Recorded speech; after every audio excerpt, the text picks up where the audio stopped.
Tired of long waits and rushed care at the ER and urgent care clinic? Next time, stay home and let Dispatch Health bring the power of the hospital to you. I call Dispatch Health. A care team of medical professionals actually come to your house. They're the same caliber of people that you would see if you were at a hospital or an urgent care. Dispatch Health can treat most non-life-threatening emergencies. They can do the x-rays, they can do stitches, urinary tract infections, blood test, urinalysis, ultrasound. It's almost everything that they can do at the ER. You never feel rushed. They're there for you and only you. I felt like their only patient. And it costs no more than a trip to urgent care because Dispatch Health is covered by most insurance, including Medicare. See if we serve your home at dispatchhealth.com. Dispatch Health really went above and beyond. It's wonderful to have care come to your home. House calls are back, and they're better than ever. Learn more at dispatchhealth.com. Settling is not an option for me. Everything I desire is already mine. What if you can have it all? Because every day is for the girls. Hello. Welcome back to another episode of For the Girls. I'm your host, Victoria Alario, and today we will be listening to a conversation that I had with an amazing friend. Her name is Christina Smallwood, about motherhood. And I don't want anyone to get deterred from listening to this episode just because maybe they're young and they listen to For the Girls for like dating advice and high standards and hustle and like self-love, and they just like want to hear all that like fun cutesy stuff that I talk about, because this conversation is so deep and so real and so inspiring for anybody. So even if you are a young woman and having kids is not even on your radar, or maybe you just don't even want to have kids at all, I still think anyone and everyone should listen to this interview. I don't really even want to call it an interview, really just a conversation with Christina, because she is such an amazing woman. She is wildly successful, and she considers herself to be just a basic mom. But I think she's anything but basic. She's like an extraordinary mom, and I call her a super mom in this episode. So I just think that this story is such a beautiful story that I want everyone to hear it, and I really wanted to share this for a long time. Christina was one of the very first names on my list when I was preparing for the Girls, before it even was launched, before you guys even knew what For the Girls was. And I had her on that list for so long because I heard her speak at a convention not 4 years ago. I have known who she is for 4 years now, but I heard her speak 3 years ago. And I was just so blown away by her and her strength and her faith, and whether or not you have the same beliefs, whether or not you have the same lifestyle, I still think that anyone will be moved by her story. So I wanted to give that introduction because I know maybe if I was like 22, 23 and I knew that an episode was about like motherhood, I maybe wouldn't sit and listen to an hour-long conversation because it is a little bit long. But trust me, it's worth it no matter who you are. This is for the girls, and motherhood is definitely for the girls. But before we get into the interview, let's lay down the groundwork real quick. Clearly, I did not have an episode come out last week because it was unplanned, by the way. I didn't plan to like not have an episode out and not tell you guys. I had so many people like, where's the episode today? So I know that I did not give fair warning in advance, but it really just happened that way because I was overwhelmed with a lot of things that I was working on, and I had launched my new subscription platform last week that I'm very excited about. So this is called the Confidence Club, and it is a monthly membership where you will be getting daily texts from me 5 days a week, Monday through Friday, straight to your phone. And one of the texts, which will be every Friday, is going to include an exclusive episode of For the Girls. So if you become a member of this Confidence Club, you are getting additional episodes of For the Girls every single Friday. I'm calling it For the Girls Friday. So instead of getting an episode of For the Girls only on Mondays through, the podcast and whatever on all the social media apps, you will also get one sent straight to your phone, as well as, everything else that I'm putting out. So Monday through Friday, you're getting content from me, things that I'm working on. I'm making journal worksheets and I'm doing affirmations, and it's just really things to help boost your manifestation, your confidence, your self-awareness, and lots of things that I kind of work on by myself, and things that have helped me get to this place that I am now sharing with you all. And it's going to be more content. Like, I always talk about the things that you can do and whatever on these podcasts, but now I'm literally sending them to your phone and handing them to you. On top of getting the text from me, I also launched a Facebook group, which for some reason, I guess maybe not everybody has Facebook, but for some reason, I have a lot of subscribers, but not as many people in the Facebook group. But I really want to get that Facebook group up for the members, because I want you all to connect and create a community there. And, whether you guys just talk to each other or put anything in there, like requests on what you want me to send or what you want an episode topic to be about. And so that Facebook group is really a place for the members of the Confidence Club to be able to connect with each other and even connect with me, because you don't text me back on this platform. You only get the text from me. However, I don't always get back to everyone's DMs. There's tons of DMs, the whole thing. But now this Facebook group is going to be a very small, intimate place where we can all interact. And you don't have to just wait for me to post something. You guys are more than welcome to post, see if there's anyone in your area. I just really want people to become friends. And I know that a lot of people who listen are always looking for friends, and they ask me and they say things like, how do you meet people, and blah, blah, blah, blah, blah. So become a member of the Confidence Club. The link to that will be in the little show notes here. It is $19.99 a month with the code for the girls, but otherwise it would be $49.99 a month. And I don't want anyone to get stuck paying the full price, because I do have a code. The program, Hey Daily, really wanted me to do, they just looked at my type of content and my stature, and they were telling me what the creators of, my type are charging per month, and they were doing $50 a month. And I said, no, I really, really, really want to build a big community. And I know that there's a lot of young girls who listen, and I think $20 a month is very fair, knowing, how much work I'm putting into it, but also keeping it at a low price. So when you do go on it, just make sure that you don't miss where it says add code, because it is in the top right corner. And I have had people miss it, and then they did sign up for the $50 a month. So you'll add for the girls, caps lock, I think, and it'll, bump that price all the way down to $19.99 a month. It is not a commitment. So if you ever chose to cancel, you can totally opt out and cancel, and then you will be done with that. So it's very easy to come and go. Please don't ever go, especially if you do want to get extra episodes of For the Girls. I actually just made a post today asking what are some things that you would like me to discuss on these new episodes. So if you join now, feel free to find that post and type a comment, letting me know what you want, some exclusive For the Girls episodes. I am just going to read the link out for you all in case you don't see it in the show notes, but it's actually a very easy website. So it's hdly.me/Victoria. So the website is Hey Daily, but they took out all the vowels. So it's literally HDLY.me instead of .com. So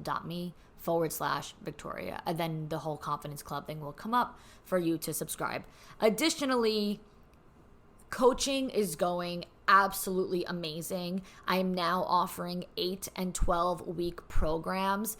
And I know I was talking a lot in my older episodes about you could book these one-time sessions with me and whatever. And I'm no longer offering that. So hopefully people are catching up to date with my episodes, and they are aware that now I do only offer 8 and 12 week programs. They are an investment, but probably going to be the best investment that you ever make in your life, because I'm very confident about it, what I've been working on, and it is absolutely nothing like what I was previously offering.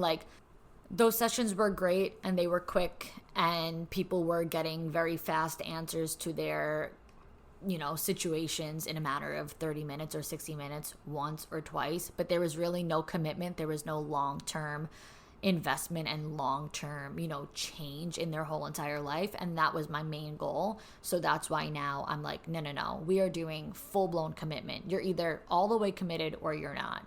And I'm just not offering these one-time sessions anymore. So 8 weeks or 12 weeks. The link, which I did make a new link, there's a new link that is in my show notes. It's also all over my social media. The link is in there for you guys to inquire. You'll fill out a brand new questionnaire. I got rid of the old one that I had, and it's just a lot more, let's say, professional. So needless to say, I get ahead of myself and I get very excited and I put things out very quickly, because as soon as something comes to my head, you guys know, if you've listened to my confident episode, like my episode about how to, get confident, I'm all about messy action. So I'm very open to messy action and just like doing something even before it's ready, because I don't care. If something comes to my head, if something feels like a good idea to me, if it feels right, then I'm going to do it. And that saying that's just like, never announce your next move, like never share with people what you're working on until it's perfect, until it's done. Like, what if it fucks up and what if it fails, and then now you told everybody these plans that you were making and then it didn't happen? Like, I don't care. Like, I'm not afraid to fail in front of people, and I don't even consider any of these changes as failure. It's literally just growth. And I've had one friend that I definitely have to give a shout out to. Her name is Abby, and my friend Abby has like really helped me get organized with my coaching, because she's like, what you're offering is great. I mean, tons of girls obviously want to work with you, but like, you could do this so much bigger and better if you just like wait a second and get very like organized with it, with like a true game plan and a true mission. And so that's what I did, and that's why I've kind of like, redone everything. So I want to give all of you guys, all of my listeners, a really big thank you for how supportive you have been throughout this journey. I mean, for the past year now, for the girls is 1 year as of this month, August.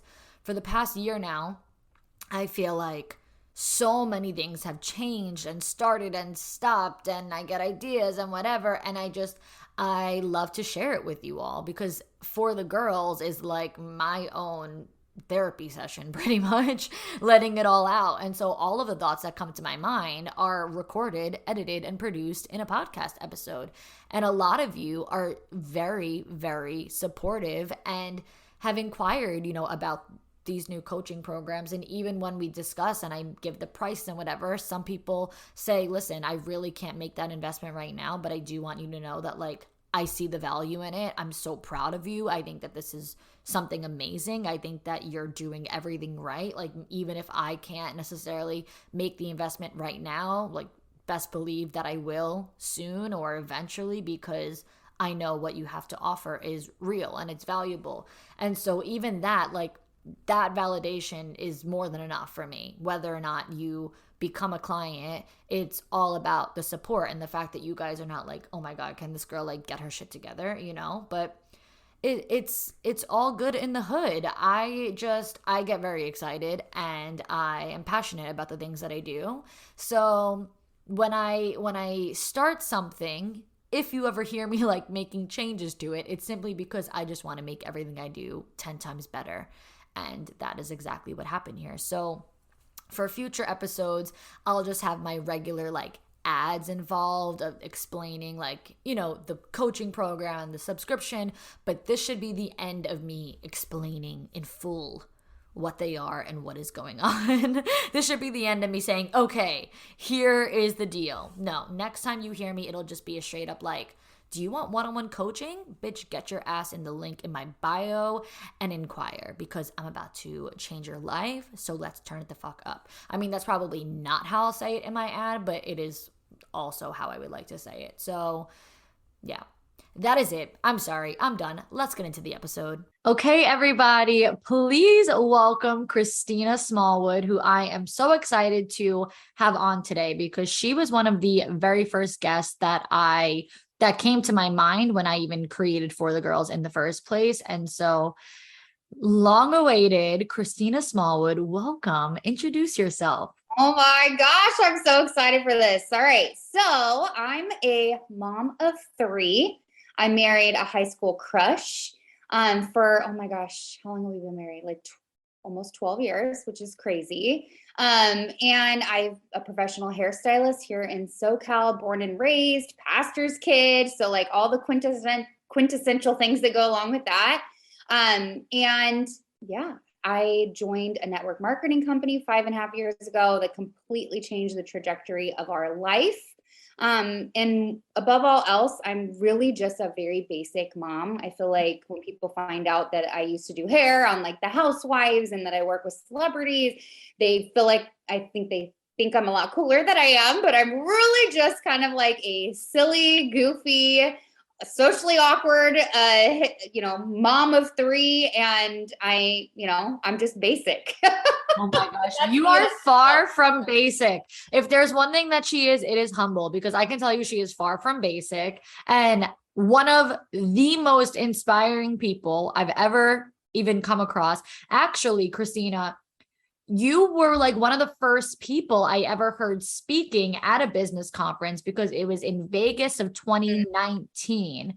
And I had just started my business, and I know you were already in it for a while at that point, and you were speaking and sharing your story. And I feel like you only had just scratched the surface, like at that point. Like now you have so much more going on, which we'll get into. But like, I feel like at that point, I was already so inspired by you. And now you're mom of 3, which is like crazy probably for you to even say. But yeah, you've been very inspiring to me since like as soon as I saw you for the first time. That is so sweet. The weird thing about that conference, that was like such a turning point for me in my business. Because I was always a hairstylist. I mean, I focused on that. That was my, I was working for the show really heavily. I was like in my 2nd season with the Housewives. And I remember it was the first time I turned down filming with the Housewives to actually go do an event. And I mean, it completely changed my business, being there and speaking and just like hearing that from you. That's so special. Like it was such a monumental moment for my career and the wind in my sails changing. So that means so much. It's crazy because like when you're in the moment of making these decisions, you're like, oh my God, I don't want to regret it. And I'm sure you had that moment of like, do I film or do I not? And so, that decision really helped. So I do want to ask, because I'm sure that I have Bravo watchers and all of that. How did you get into being the housewife?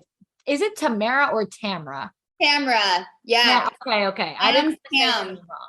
Yeah. So before we get into all the mommy stuff, just tell us for the Bravo listeners how you did that.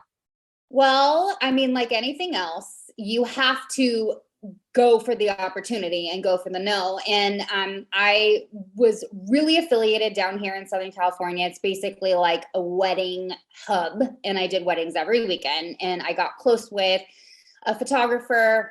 She's amazing. She actually shot Tamra's wedding, and she was getting ready to do her boudoir pictures for the wedding. And she reached out to me and she was like, hey, I'm telling her that hair and makeup comes with the package, and I'd love to present you with that opportunity. It will have 0 pay. And like in this industry, I mean, there are people willing to like pay to do it. You know what I mean? So it's like, you just kind of have to take what you can get. And I had said for a long time, like, all I want is one housewife. Like, I know that will change my career. And it's not that I had a full clientele. For me, it was like for the fun experience and like see what door this will open up. And so I didn't actually do it, but that was the first time that Tamara, I think, was like introduced to my name. And then her holiday photos came up, same photographer, same thing. And I went, and I was super nervous to meet her and like style her hair is like super nerve wracking. But I'm like, we're going to do iconic beachy waves. It became like her jam. And I actually walked in, and her makeup artist was like, I recognize you. And I'm like, you do? And she's like, yeah, I donated. Oh my gosh, you were on the news. I donated to your daughter's cause. And I know we'll get into all that, but it was just kind of this full circle moment. And from that moment on, the makeup artist welcomed me in, Tamara welcomed me in. And I followed up probably 4 times with Tamara saying, I would love to. I like fought in there. And it's like, you kind of have to be there. And then one day they go, okay. And so I just kept offering my hair services for the show. And yeah, she was like, all right, you're in. And, you know, the rest was history with that. Wow. I took it very serious. And you know, a lot of people they assume the no. They don't go for the no. They just assume the no, so they don't even try. And you're like, no, I'm going for it. Like, I'm gonna get it in there. So that's awesome. Okay. So I know all that stuff was fun stuff, but guys, we have a like fully packed out heavy conversation and episode for you guys. So Christina, I want to take it all the way to the top. How long ago did you start trying to conceive, and when along that line did you discover that you had infertility issues? So right when I met my husband, I was like, you're going to be my husband. Like, I actually feel like I remember this. When you just said high school crush, I feel like I remember you may have done like a live or something talking about how like you had a crush on him, didn't even think he knew you existed, and then yes. we went away in there. Yeah, he didn't. And I, you know, I bloomed later in life, but I'm like, you're going to marry me. I've already have hundreds of papers all over with the say Christina Smallwood. And that makes me sound like a psycho, but I'm when I know what I want, I go for it. I don't care. And so I was really reluctant to get all my hopes up, but I would joke with him, like, you're going to be my husband. So almost immediately, I think we celebrated our 1-year wedding anniversary. I was 27 and I was like old news in my Italian family. So my grandma was like, honey, like you're late. Like all my cousins and everybody got married at like 24, 25. So I'm already like old news in my family. I'm like, I want to have babies. Like, let's go. So I was never on birth control. And we started kind of just not being careful, I guess. And I kind of thought like, oh, it's going to happen on the first or second shot, you know, like this, you get told something your whole life. And it was around the time of like maybe 10 months later that I started taking it more serious, and I started holding the babies of my friends who we kind of started not trying together. And a lot of them got pregnant like first month, you know, like honeymoon babies kind of a thing. So it was kind of eye-opening and starting to open my eyes in that moment of, okay, wait, now it's been like almost a year and nothing's happening. So that was kind of like the turning point, was when my dad, he was in a horrible accident and in the hospital. And after he didn't make it out of it, and after his passing, I just turned to Josh and I was like, I need joy now. I need a baby now. And I went and got infertility testing. Wow. And you mentioned to me that you had a false positive. When was that in your... Dear God, that was so awful. Okay, so pink dyes, actually I ended up finding a website called Pink Dyes Are the Devil. Okay, and it's because they are the most known for false positives. And I think I mean, what is pink dye? What is pink dye? It's just like pink lines. Lines okay. On the test. So when you take a pregnancy test, some of them are like digital and they say pregnant or not pregnant, that's the way to go. Okay. Cause then there's no like, is there a line there? You know, like the hours I spent like showing people, do you see a line? Like that's how desperate I wanted to be pregnant, that I was just like, I think seeing these like holographic lines. Well, I was at my girlfriend's house. We were doing wedding trials, hair and makeup. We had a row of, bride-to-bees that we were doing their hair and makeup trials. And I was just like, I'm going to take pregnancy tests. I would buy them by like, I couldn't afford this, by the way, but I was buying so many, they're so expensive. I was buying so many pregnancy tests and taking them just all day long, just obsessive. Okay. And, I got one and I like cursed really loud. I was like, holy shit, what the fuck? Like, this is insane. And I go running down the stairs and I'm like, you see it, right? Like you see it. It was the clearest one I had ever seen. And they were like, it's there. And I'm like, it's there. That means I'm pregnant, like, oh my God. I called, pretty much had him on speed dial, called the, doctor's office for the blood test. And 2 days later when I ended up going, my HCG levels were 0. And I think I kind of knew. They say when you're pregnant, like, and I didn't feel like I knew I was. I feel like I was like, you know what, I'm not going to take another one because it's probably going to tell me I'm negative, and I'm just going to wait for the blood test because I don't want to stress myself out. I was like so stressed. And yeah, it sucked. I mean, it sucked. Within those 2 days, I took like announcement photos. I planned how I was going to tell Josh. Like, I watched every video known to man on like how, you know, women tell their husband that they're pregnant. I was so excited for like that exciting moment. Wow, that's disappointing. And when did you end up getting a diagnosis with what you had, and what was that? Like what exactly, if you could explain what your infertility issues are? Okay, so my dad passes away. We, you know, have the service. Maybe a week later, I tell Josh, like, I'm doing this full steam ahead. Go make the appointment. Probably a week after that. So I mean, like, literally, you know, I'm a doer. I was like not waiting.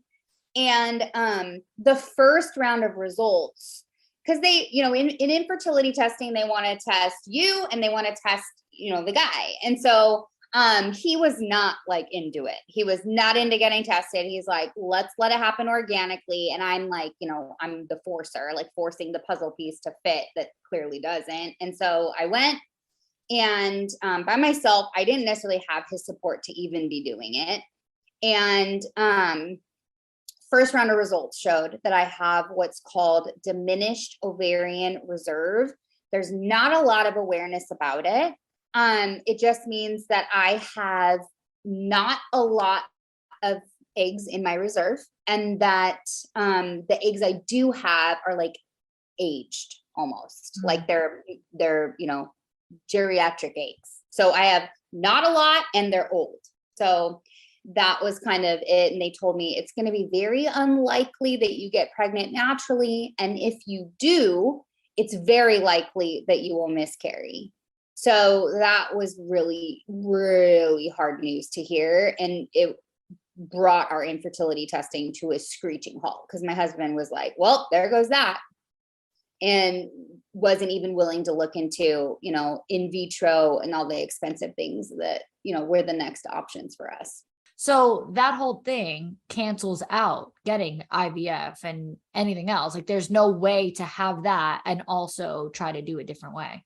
Well, I mean, it's a really low success rate that you're looking at. And when you're gonna spend, you know, $17,000 to $20,000 you don't have, you really look at like, okay, what are our real percentages here? And like, is this gonna be worth it? Or are we just gonna dump? I mean, we literally were living paycheck to paycheck.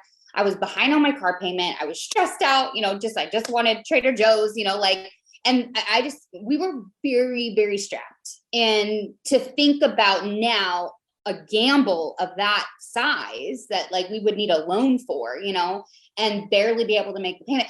That is what is stressful about it. So I do know there are women that successfully have diminished ovarian reserve and do, you know, IVF. But there's so many things, like when you're told you're infertile, that you can do. There's different medications that you can start and different things that you can do. But they wanted me to jump from 0 to 100. I mean, they wanted me just to like, okay, we're skipping all this and we're going to go boom, all the way to the most extreme thing, the most expensive thing. And that's going to be our best bet. And it was just like, no. And there was still no guarantee either way. Exactly. No guarantee. So at what point did you guys make the decision of adoption? Or was that always on like the back burner? Was it always like, okay, if there's no way, then we'll fall to adoption? Or did it just come up after all that? Like, this is what we have to do. So I think the extent of like our desire to adopt would be like, if we were talking to someone and maybe they adopted or were adopted, we're like, oh, we could adopt one day, which I had a nickel every time someone told me that. And I'm like, okay, but actually wanting to adopt is different. And I remember getting the call. I was working behind the chair. I had a stacked day.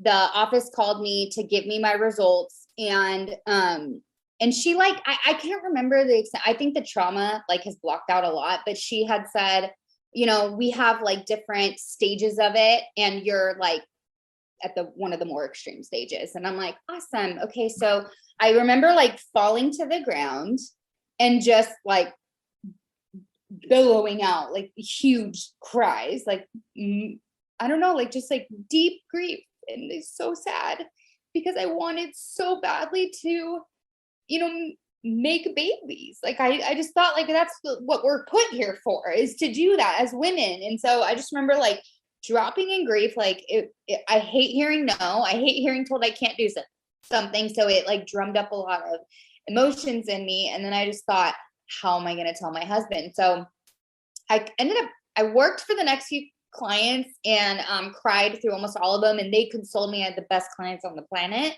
And then I remember cutting my day early. My last client, I was like, by 8:00, I'm like, I just got to go home. I cannot be the last one out of here tonight.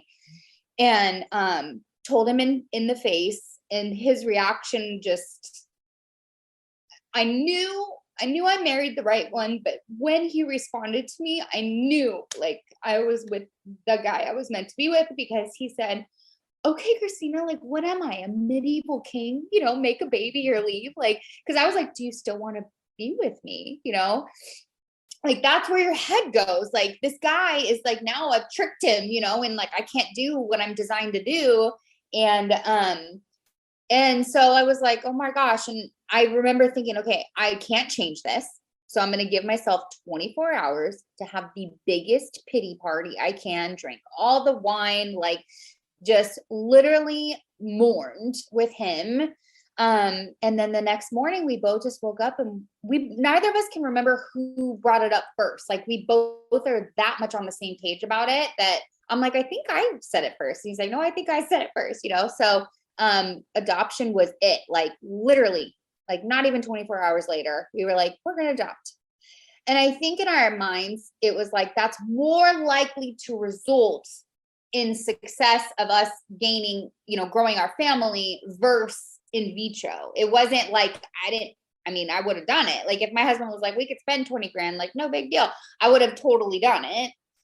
But just like weighing out the factors, it just was like really like the clear decision that we were going to be adopting.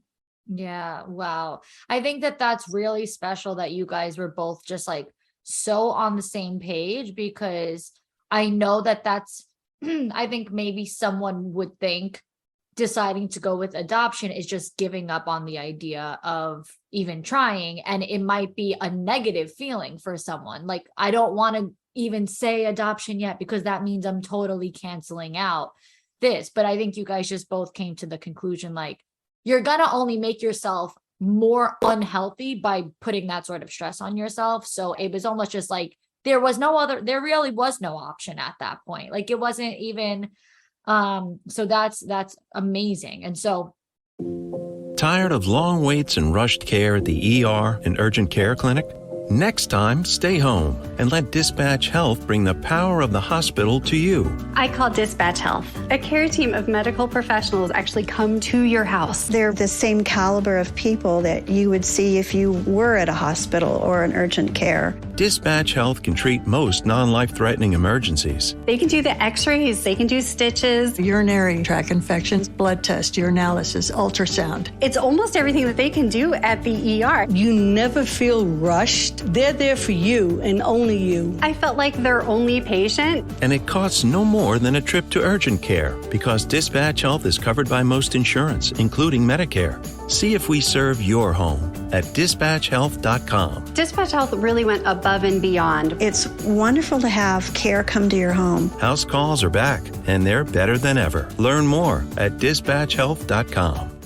now let's talk about Finley. I'm looking at a number 9 balloon over your shoulder because I know Finley just turned 9 years old. So she's your oldest daughter, and she was born with a traumatic brain injury, which you did not know that she was going to be special needs throughout this entire process. And you adopted her at birth. So this all happened basically upon her being born. So this was your first experience with adoption, first experience becoming a mother, and first experience discovering this sort of news that your child has a traumatic brain injury. So just paint the picture for us of what this experience was like, and that injury as well. Okay.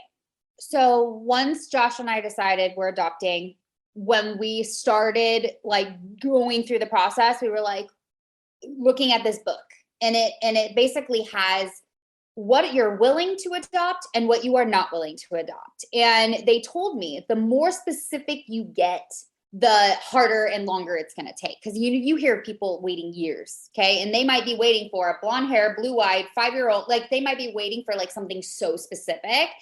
And I was like, you know what? And I wouldn't say I was like a super strong Christian at the time, but I had a faith, and I knew, okay, if this is on my heart to do this, who am I to like make these customizations? Like God will provide for us, you know? And I got closer in my walk with him when my dad was in the hospital, who coincidentally died of a traumatic brain injury. Okay. So here we are 6 months later in the hospital again, the ICU. We had marked the, paperwork. No, we have no requests, like boy, girl, any ethnicity, any, disability, anything. So our hearts were wide open.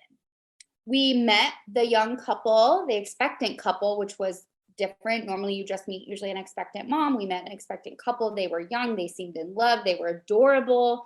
And they chose us as the parents.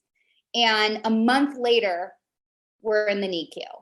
And it was, not even 6 months after being in the hospital with my dad, here we are in the hospital with Finley. And I got greeted by the neuro team, maybe 2-3 days into it. And they told us that the baby, she was 9 weeks early, had suffered a traumatic brain injury, grade 3 intraventricular hemorrhages, which just means that the ventricles in the brain are like the last to develop. So if they're born so prematurely, that it's possible that the blood can just spill out into the brain. And anytime you have, like let's say there's a blood clot in your brain and there's blood pooling, it's taking up space where your brain actually needs to be connecting dots. And so that can cause all kinds of different injuries. So they told us, she might not ever walk or talk, or she might be fine. And we actually hadn't yet signed any adoption paperwork because in the state of California, and I think a lot of other states follow suit, the expectant mom cannot sign over the rights to the child until she's out of the hospital. So because it was emergency C-section, she was in the hospital for a few days. So it was kind of like emotionally, like you're suspended a little bit. Like I can get attached to this baby and she can change her mind. There's a huge gamble there. And like some of our family members didn't even want to come to the hospital because they were like, well, what if she's not going to be yours? And there's so many elements of things. And you're like, why are you putting that on us? Like you come here, like we're full steam ahead that this is our baby until otherwise, something changes. And our birth mom, she never really wavered. Birth dad and his whole family came to the hospital almost every single day. They were like, this is your baby. They were reassuring us. But it's just, there were so many dynamics. So we were, it never crossed. People ask me all the time, like, did it cross your mind to back out? Like, especially after hearing that. And I'm like, I kid you not, it legitimately never crossed my mind. I'm like, this is my baby. The moment I laid my eyes on her, it was game over. I'm like, this is like who I felt like it was a divine moment of God being like, this is your baby. And Josh never said anything to me like that he was thinking that. And so, yeah, we were celebrating like that she was here. We were going to get through it.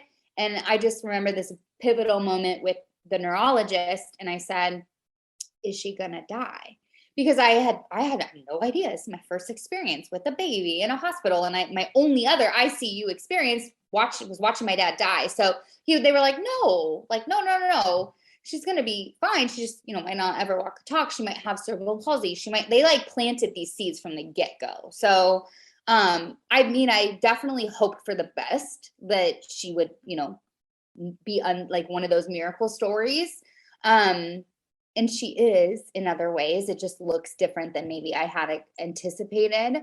But yeah, so that's basically, it was really, really, really traumatic, but we did not know what the heck was going to happen. It was just a wait and see game for a long time.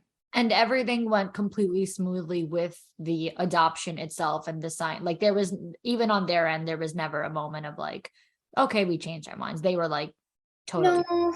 And I think her being connected to all, I think the baby being connected to all these wires and like knowing that it was going to be like a very difficult road ahead, I think it even more solidified for our birth mom that like she was making the right decision because she was young. She, was living with her parents who were older, on a fixed income, that it wasn't going to be something that they were going to be able to do. And her mom was the reason that she ended up going to the attorney's office for the adoption anyway. So she didn't have that family support to change her mind, even if she wanted to.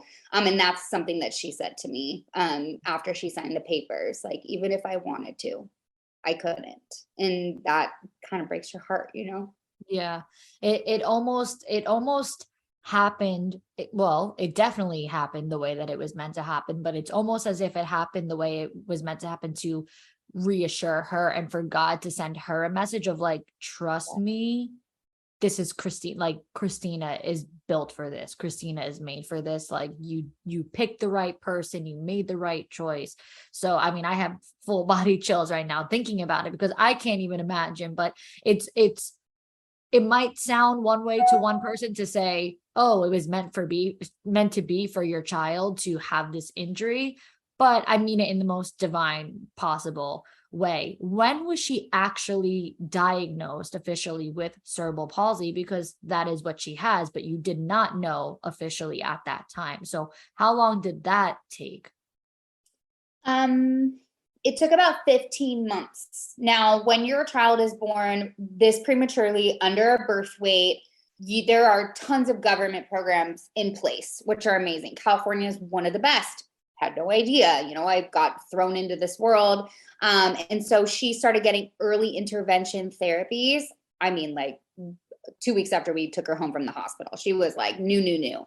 And so they're working with you, and then they're making suggestions of, are you seeing a neurosurgeon? Are you seeing a neurologist? Are you seeing an ophthalmologist? Are you seeing a urologist? Like I'm just like trying to survive every day with my baby. So it was kind of like the writing was on the wall, and we had these like transitional things. And then she had an eye surgery at 6 months old. And then after that, we could tell that her muscles were so tight. So they referred us to a pain management specialist that put Botox in her legs. And I had to literally like hold her down to do that. And like, I know where all of her medical anxieties came from. It came from this entire first year of just literally me not knowing. I was anxious. She was always we were at 2 or 3 doctor's appointments a week. I mean, it was a lot. So, I mean, she had special needs in the sense that, our life looked a lot different than my friends with babies, and, but at 15 months, they told me that it would be best for her to have a diagnosis, and, that we could, put her under anesthesia and do an MRI, and that will like definitively determine it. And so I was like weighing the options. I didn't want to keep putting her under anesthesia. She had already had, all these meds pumped in her body when she was a baby, in the hospital. And then, the eye surgery was one, and she didn't do well with the anesthesia, and I didn't do well with it. There's so many risks involved. We had a friend lose their baby after a routine surgery because of the anesthesia. So it was just like, I'm like, no anesthesia. There's got to be another way. Took her to get hip x-rays, which is just part of the routine thing for kids with spastic diplegia. And he's like, this kid has spastic CP. It's classic. And I'm like, can you diagnose her? And so our orthopedic specialist, who I love him so much, he was the one that formally diagnosed her with spastic diplegia, cerebral palsy, and she was 15 months old. And so it actually felt like such a sigh of relief to actually put a name to it, because you better believe I looked up every single hashtag and Googled like a maniac. And like, it was really only very sad stories that I found on the internet, actually, of that diagnosis. So it just, again, we're in a new chapter now, Wow, that poor kid, she went through so much since day one. So yes, going back to what you said before, it is a miracle because she survived through all of that. And I mean, I follow you on Instagram, obviously, for over 4 years now. So I've seen her like really grow up a lot in the past 4.5 years. I guess she was around 4 or 5, when I first saw her. Now for her to be celebrating her 9th birthday, I mean, she's like more, like she has a strength. I feel like you have a video, like I know you're holding hands, but she's like dancing and she doesn't have like her not crutch, what do you call the walker. She doesn't Yeah. have a walker. She's not in a wheelchair. Like the fact that she's standing on 2 feet just by holding your hand, like it is a miracle, even if, like you said, it looks different to other people. So now, speaking of the fact that she does have a little bit of this independence, let's talk about this big surgery that she had, because you go from literally being infertile and not even being able to have kids to now all of a sudden, not only do you have a kid, but you are like, you're not just a mom, you're like a super mom. Like you're like a mom beyond, like you took on so much more than, yes, the average mom. So now you're on this mission to help your child, and not to heal, but to do as much as you can. So then you were recommended to what I saw is SDR surgery. I don't know what it stands for, but you discovered this. How old was she when she went through that surgery? And then how did that help her? Okay, so bear in mind, I'm like anti-anesthesia, right? Like I will avoid it at all costs. And I started in my discoveries of like these really sad results of spastic diplegia, cerebral palsy. I decided I was going to start advocating for it and like showing happy pictures of us and mommy and me outfits and look at what we can do. And I hated that people felt sorry for us. I could see it written on people's faces, and so I was like, it'd be my goal. And I told my husband, I'm like, my goal is to make people wish that they had a kid with CP. Like, talk about like so extreme, like I wanted to show up for CP. You went like 0 to 100. You're like, not only will they be happy for me, they will be jealous of me. Yes. And it's like, I mean, it's ridiculous with my way of thinking, but that's like my survival mode. Okay. And I'm a very extreme person if you're gathering this. Okay. So, I started advocating for it and surely started getting people telling me and sending me, oh, you should do this, you should do stem cells, you should do this, like, and like all the things. And like the surgery kept coming in my inbox. And I'm like, no, like it is okay. So the SDR is selective dorsal rhizotomy. Okay. When I asked our trusted orthopedic surgeon about it, he's like, oh, that's barbaric. They don't even do that anymore. Like he like poo-pooed it. And he's like, you don't want to do that to her. They saw open the spine, they take out all the wires, and then they test each wire. And whichever one causes the muscles to be tight, because a brain injury that causes this is her brain is sending signals to her legs constantly to be tight. And so, I mean, her legs would be like peg legs. She couldn't even bend her knees like by thought or wiggle her toes by thought. So it was just a constant signal, right? To be super tight and firm. And it's bad for the muscles. It's bad for every part of your body. You need to be able to rest, So he said they pull out the wires, they test each one, and then whatever wires send the signals for the, muscles to be spastic, they cut them, they sever them. You don't need them. Essentially, you don't need these wires. Then they put it back in and sew you up. And it could be like 5-hour surgery, 4-hour surgery. And he's like, it's barbaric. I mean, I remember specifically that word being used. And so I was like, oh, no way. Well, I learned that doctors tell you something. Another doctor told us the only thing that he could do for us is prescribe us Valium. I mean, like literally that was it. That was it. And there's like so many ways that you can help fight cerebral palsy. And, the doctors don't want to tell you that, but there are actual ways. So I got into this group for the SDR. And they do 2 surgeries a week. And there is a world-renowned surgeon out of St. Louis. His name is Dr. Park. And I mean, he's been doing it for decades. And other people come fly in, other, neurosurgeons and neurologists fly in from all over the world to learn from him. He's the one that perfected it. And his success rate is insane. He can predict what kids are going to do. I mean, he's like the guy. And I'm like, well, this is kind of eye-opening. Why wouldn't a very trusted doctor from Chalk not be aware that this is happening? And it's the way the world works. And so it opened my eyes to it after a friend of ours who had a kid the same age, she did it, had great results. And I was like, okay, I think I might want to do this. And that was, again, a new chapter opening, because it's like a $40,000 surgery. Our insurance wouldn't cover it. It was way out of our network. I mean, we had a HMO at that point, so only certain doctors in a certain network we could go to. So there's no way we can go to St. Louis and have it covered. And it wasn't deemed a necessity, which is insane. What? I know. And it's wild. I mean, the amount of things that Finley needed that were not deemed a necessity by the insurance, mind blowing. And then it really, I mean, there's a reason that, special needs parents are more stressed out than the average, because you're constantly getting told no. And that, and so then I just remember being like, I wish I could just pay for this out of pocket. Like, I wish I just, didn't need to go through this. And we ended up fundraising for the surgery, which is a whole other story, but she went and got it, and it was a success.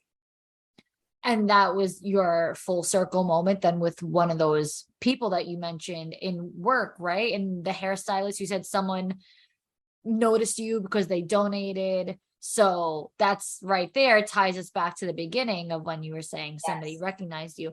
Okay. And now, when did she end up getting it? Yeah, she was 3 years old. Okay. And they like to do the surgery between 2 and 3, which just seems so crazy. Those tiny, tiny little wires and those tiny, tiny little bones. But that's like the ideal time to do that surgery. And so it's kind of like time was of the essence.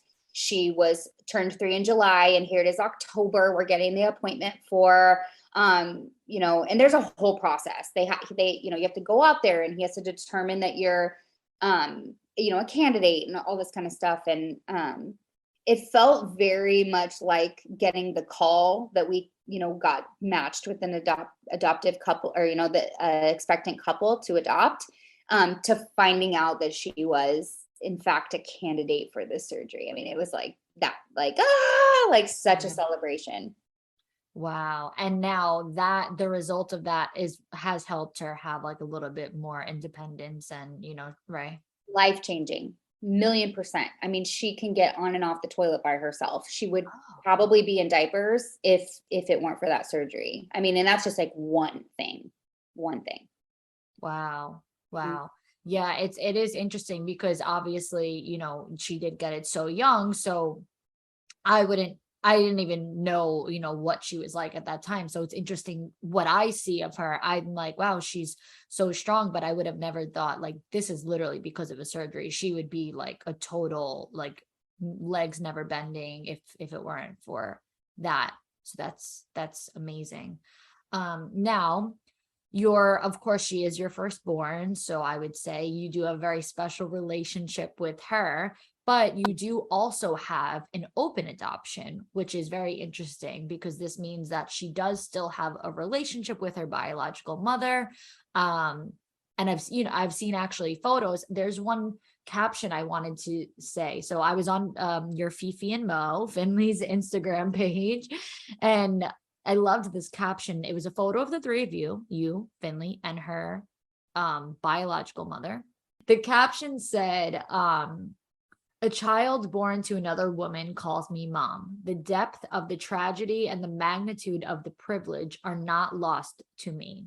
And I loved that. What does that mean to you? And how is this open adoption for you? Well, now I'm crying. So Sorry, it did make me tear up when I was reading it. So I think, okay, and I didn't go into this thinking I was going to be in an open adoption either. It was just all these moments that we had in the hospital. It really, really required trust on both of our parts to continue it, because even in the NICU, you get 2 wristbands. And so I let her, or she let me have one at first, because it's up to her. She's the birth mom, you know, like she bore that baby. She gets to pick where the wristbands go. So she gave one to me and I gave one. And then after she signed the papers, I let her keep hers. And so that was like the initial trust building between us, was that, okay, I'm going to say something and I'm going to keep my word. And she was so grateful for us, and very openly communicative, that it just really, really, our relationship was good. Of course, we had awkward moments and we had, you know, like, yeah, super awkward moments. But I kind of was like, how could I just like cut this person out and like pretend they don't exist? You know, like that doesn't make sense. And so I just really loved her for choosing me.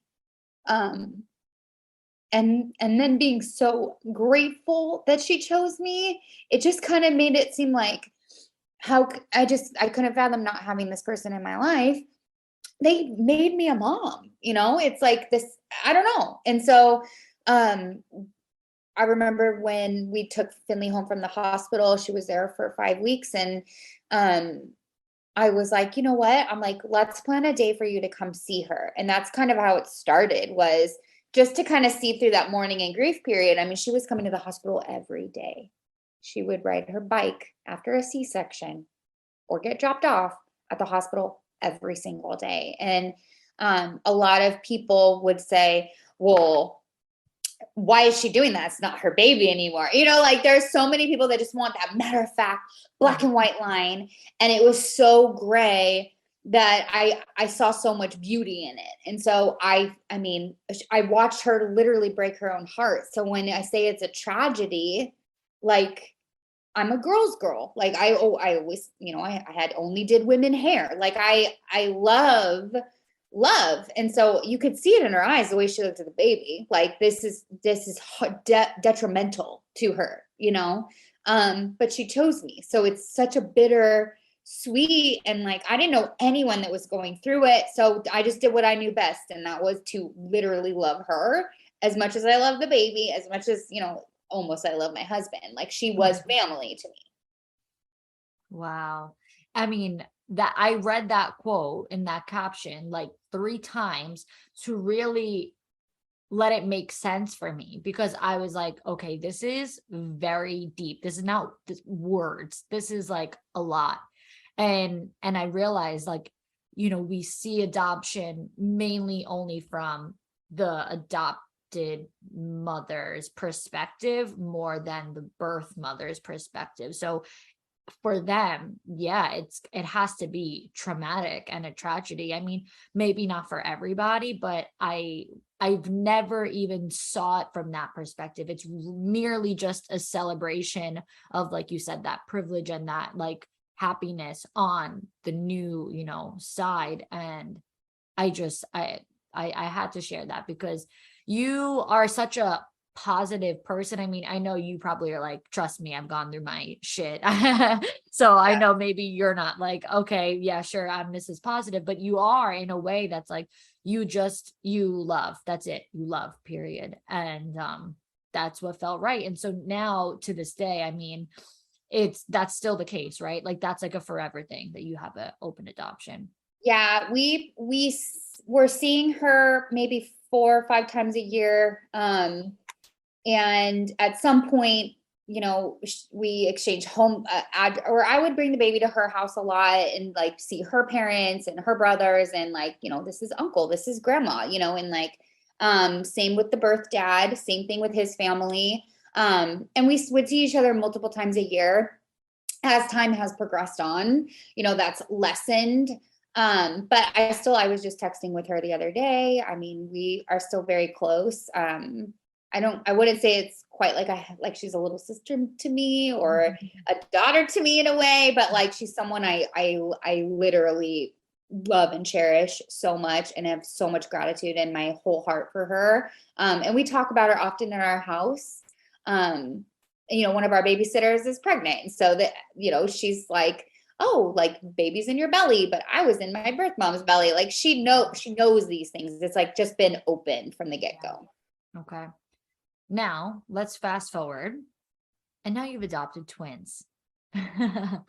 This situation, this adoption, from what I know, was different than Finley, because my understanding, this was not at birth. When did you decide to adopt again? Were you just like, I'm ready for more kids? And did you want twins? Like, what was this situation? So I knew I wanted another baby, maybe like a couple years after the SDR surgery. So when Finley was around 5, I was like, okay, it's time. Like we've got a good grip on our life as much as we can. We're not getting any younger, and like, let's do it again. Like, let's adopt again. The cool thing about how adoption used to be was it was actually tax deferred. So whatever we had spent in it, we got back or out of our taxes. So that was super cool. That is no longer a thing. So my husband was like, well, if we adopt again, like I want to do foster. And I wouldn't say it was for the financial. That was definitely, I think, a factor in our minds. Like it's not going to be as expensive.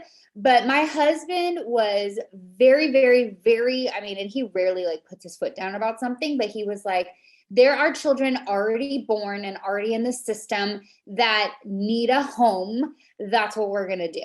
And I just was like, I want a baby.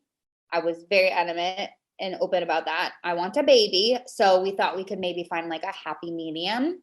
So we went to the foster adoption. You have to get, home study certified. It doesn't matter if we already have adopted. Every single process, you need your own home study for it. So, and that's just super invasive. It's unbelievable the amount of information you have to give, but I get it. Obviously they don't want just anyone fostering. So went through all the paperwork, got to the class, and the lady's like, okay, so, it's all about foster. I knew all about private adoption of a newborn, completely different world. And now here we are. And she's like, okay, so whatever your schedule is, you need to go to part-time to, for the best, because you got to be available. They call you at 2 p.m., 5 p.m., 3 p.m., midnight. You got to go get the baby. Like they will call you. And it's crazy because a couple years later we were back in the office, but she remembered the fear and anxiety on my face because I was working 3 jobs. I had an on-call position with the housewives. So there's no way I could fathom just like canceling on a wedding, like, oh, sorry, a baby came. I can't do your wedding today. Or, oh, sorry, Tamara, I can't do your event in an hour. I'm going to go pick up a kid. Like there was no world that like the flexibility of foster adoption was plausible with our life. It just was. So we stopped going to meetings at that point and just kind of were like, well, let's pray about this. And just kind of put it on the back burner for a while. And I started getting that itch again, like, okay, I'm just going to keep putting it out there. And we had a crib, we made a nursery. I'm like psycho. Like I am definitely a psycho. I know that. All my friends thought I was crazy. I had a baby shower for myself. There was no baby. It's like, God bless my friends for like going along with this, like God bless them. And I put it on Instagram one day and said, praying for our future son. And I got a DM that rolled in from a family, like a friend I went to high school with. And she's like, would you be open to adopting twins? And our circumstances had changed because of my network marketing business. And now I had more time and flexibility to do foster. And that's what planted the seed in my head, like maybe. And I laughed at first, obviously twins, ha ha ha. Like that's crazy, but I'm crazy. And I brought it up to my husband and he did not hate the idea. So we started the process again and there we were. Let's back up for 1 second. This person, who was this person in relation to the twins? She is their biological aunt. Okay. So she knew that they were what, in foster care? Yes.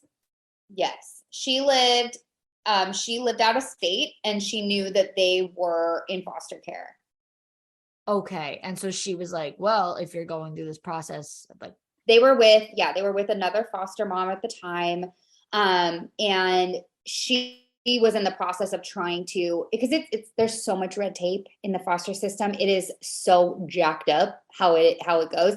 You can't just call someone and locate a child based on a name, like there's so much, it's so hard. Like even their paternal biological grandparents told me that they, tried to track down the babies after they were, taken out of the hospital, and she could never get a clear answer. It's almost like they just kind of disappeared out of the system. Yeah, she's like, I'm talking with the social worker, and they just called me about the twins. So someone found her as a next in kin for them. So did you end up fostering them first and then adopting them, or you went straight into the adoption? So this is kind of how adoption works. Once a child is born and there was no adoption plan for them, so once the state intervenes and they go into the foster system, to adopt them, you have to foster them first, because they are technically owned by the state. So you can't just go, and it's not necessarily like an orphanage where it's like, oh, I'm going to adopt you. There is the step of fostering to adopt. And so there are people that just foster, and they just want to be that loving home as the child goes in and out of their biological home. And then, obviously the people that foster with the intent to adopt. But yeah, there's a lot of triggers around that whole thing too. Wow. So it's safe to say you got a full house now. Are you done? Do you want more kids? Are you? Oh, if it's up to me, and it's not, because I just know God is in complete control of our life. Okay. So I know this, and I also know that I'm crazy. So one day I could just be like, I want a baby. Right now, I don't see that in the cards. I have not had that feeling. I do feel like our family is complete, but we do have 2 sets of biological families out there. And if ever there was a situation where the twins or Finley had a biological sibling that needed to be adopted, we would absolutely take in a sibling. So, yes and no, Oh, so that is, yeah, that's so true and so interesting. You mentioned Finley's mom is super young. I'm not sure the case for the twins, but Finley's mom is even super young. There could be another, that's very interesting. I wouldn't even have thought of that perspective, but yeah, I feel in that case, knowing you're like, of course, the more the merrier. And that would be another set of twins. Watch. No, I'm just kidding. Wow. And so how old are the twins now? They just turned 4 in March. And how old were they when you officially adopted them? They were about 16 months old when they came to live with us. And then it was about a year and a half before we officially adopted them. I remember this process. I remember you having them on social media, but you couldn't share them. And, I do remember that process. And that was like a very big deal. At that time you had the emojis covering them, and it was so awful covering their faces. And then I doing Insta stories, and then people would message me, oh, I saw her face in the reflection of the mirror behind you, and you better delete that. And the biological family would have never came for me for doing that. And that's usually it's for the safety of the children. I was already in an open foster adoption, which is extremely rare. So, I was sending them pictures of the kids. So it's not like I was hiding their identity for their safety, but the rules are the rules. And, there's a lot of keyboard warriors that want to help you keep the rules, once you're open about this kind of stuff. So, I had to.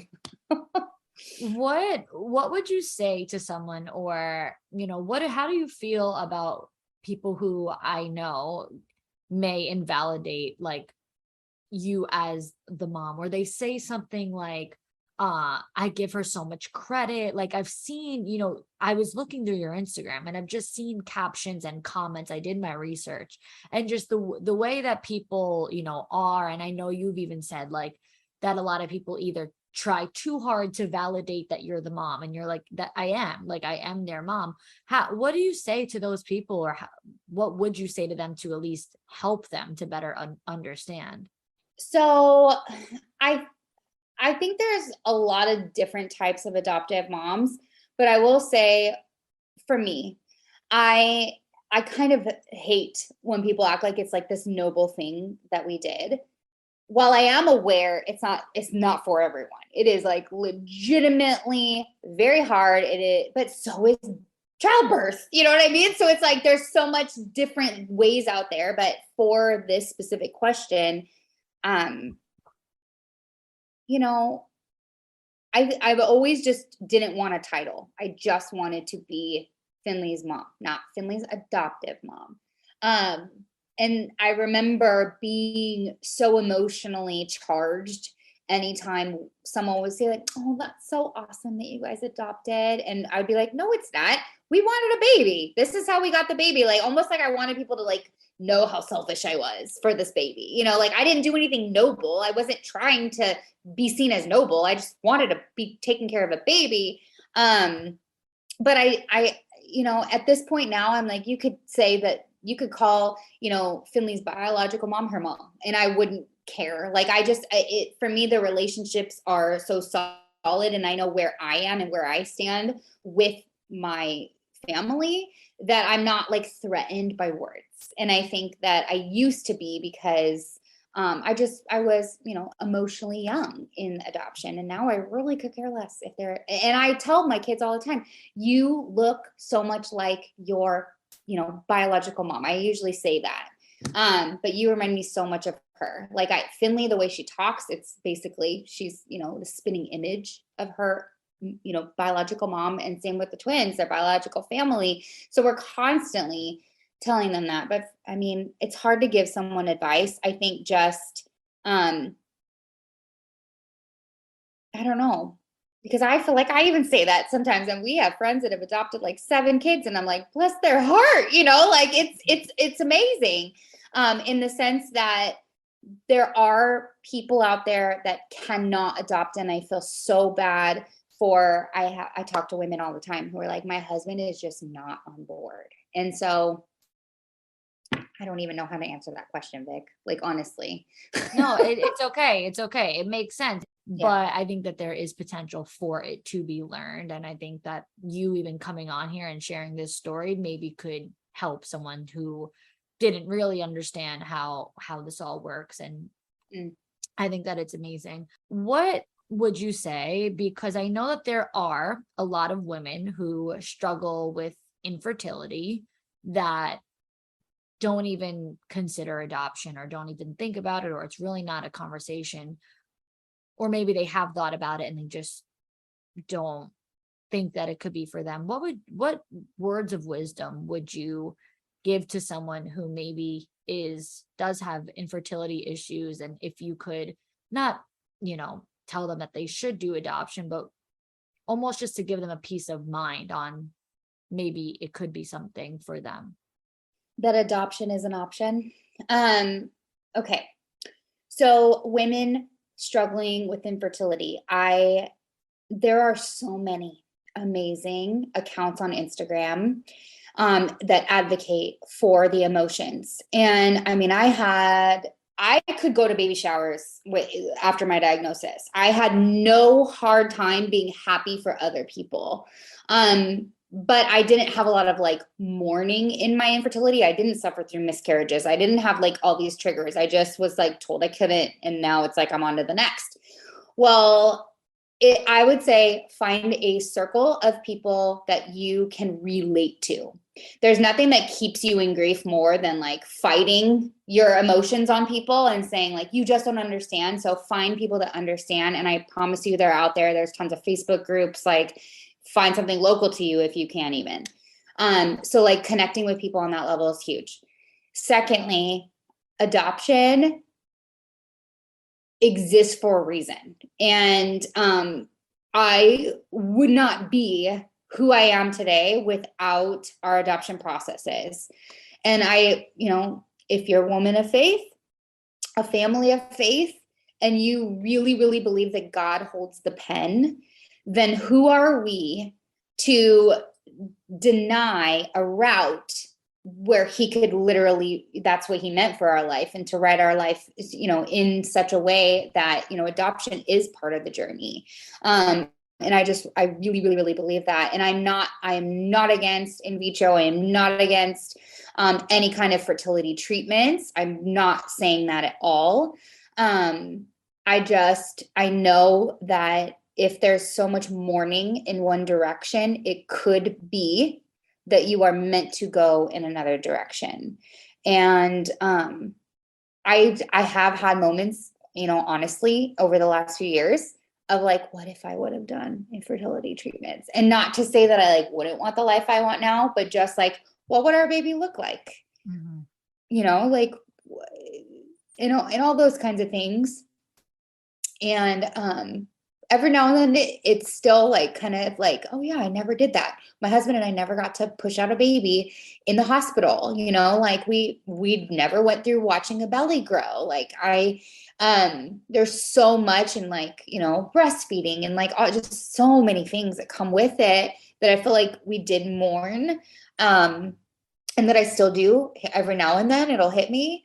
But I would never, ever, ever, and anyone that's adopted, they say that they wouldn't trade it for anything in the world. And I'm telling you, if I didn't know any better, I birthed my kids, I love them in that, Finley, I love her so much. It hurts, and yeah, our souls are connected. So definitely pursue it as an option. If you feel that tiny gut instinct of maybe I should see what that's about, lean into that.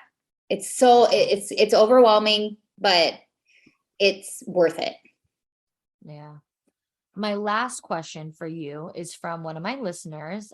She's a mom as well. And I just knew that she would have, a good question for you, because I think a lot of moms, birth moms, biological moms, adopted moms, foster moms, all moms, we don't discriminate, all when they become a mom may lose a little bit of themselves just as that soul identity. And I knew that she would have a good question on this. So she says, how do you still hold on to pieces of who you were before becoming a mom to now? Does your identity just become mom? Ooh, yeah. So my identity became Finley's mom. And, in my raising her, it was really I felt like I kind of had something to prove because I didn't birth her, that I'm going to be the best mom for her. I'm going to. So it became this overachievement of I'm on top of every doctor's appointment and I'm on top of all this. And so, yes, it became my entire identity. I stopped doing hair altogether and I didn't work at all for basically the first year of her life. I had clients come and I would do them in the kitchen, but my identity revolved around my baby, being my baby's mom, and proving that I was worthy of being a good mom. And I think that that's an element that a lot of moms, feel a guilt over. We have mom guilt because we're holding ourselves to this higher standard. I have to be the Pinterest mom and I have to do this and I have to show people that I'm a good mom.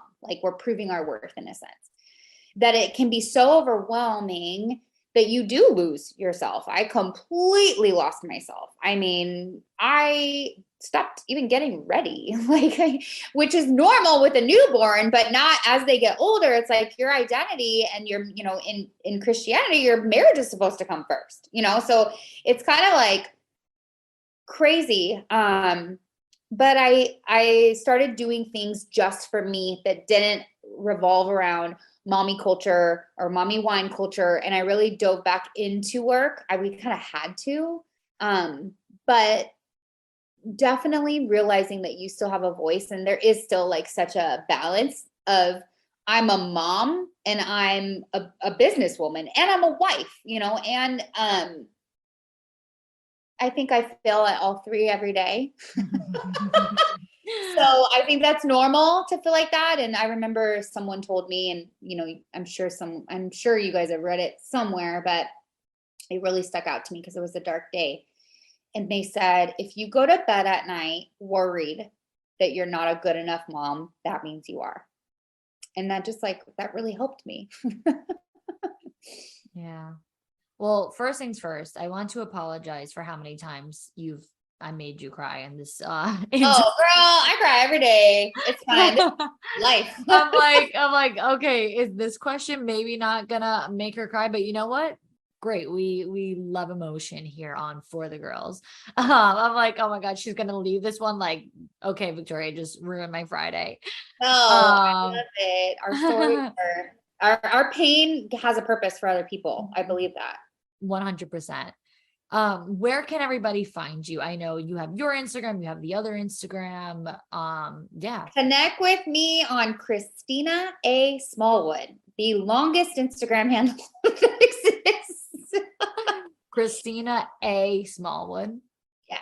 On IG. Oh, and that's Christina with like CH. Yes. And you have your other Instagram as well. Fifi and Mo. FIFIAND Mo. Amazing.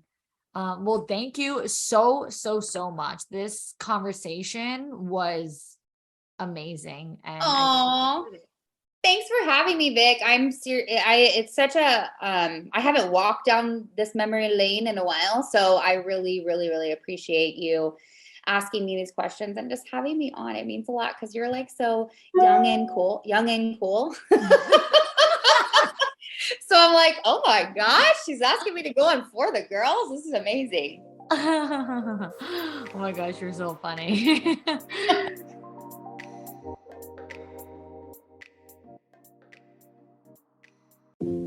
Tired of long waits and rushed care at the ER and urgent care clinic? Next time, stay home and let Dispatch Health bring the power of the hospital to you. I call Dispatch Health. A care team of medical professionals actually come to your house. They're the same caliber of people that you would see if you were at a hospital or an urgent care. Dispatch Health can treat most non-life-threatening emergencies. They can do the x-rays, they can do stitches. Urinary tract infections, blood test, urinalysis, ultrasound. It's almost everything that they can do at the ER. You never feel rushed. They're there for you and only you. I felt like their only patient. And it costs no more than a trip to urgent care because Dispatch Health is covered by most insurance, including Medicare. See if we serve your home at dispatchhealth.com. Dispatch Health really went above and beyond. It's wonderful to have care come to your home. House calls are back, and they're better than ever. Learn more at dispatchhealth.com.